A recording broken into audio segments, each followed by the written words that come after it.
What started as a bold stride towards a Palestinian-Israeli peace deal by the end of 2012 has ground almost to a halt.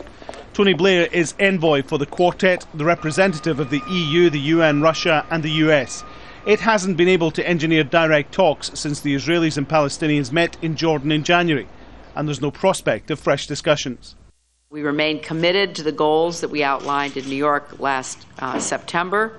After the 2-hour meeting, the Quartet expressed concern about increasing attacks on Palestinians by Israeli settlers, Israel's continued building programme on the West Bank and Palestinian rocket attacks on southern Israel.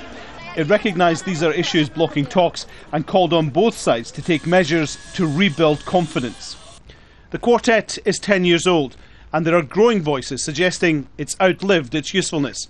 Yossi Beilin was one of the architects of the Oslo peace accords between the Israelis and the Palestinians and told Al Jazeera's Inside Story it was time for the Quartet to disband.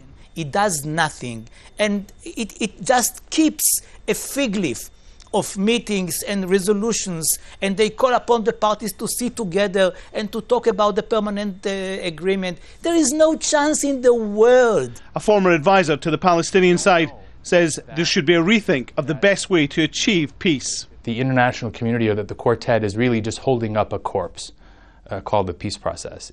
The Quartet insists it's laying foundations for future discussions, but privately those linked with the talks see little hope of a deal by the end of the year. Alan Fisher, Al Jazeera, Washington.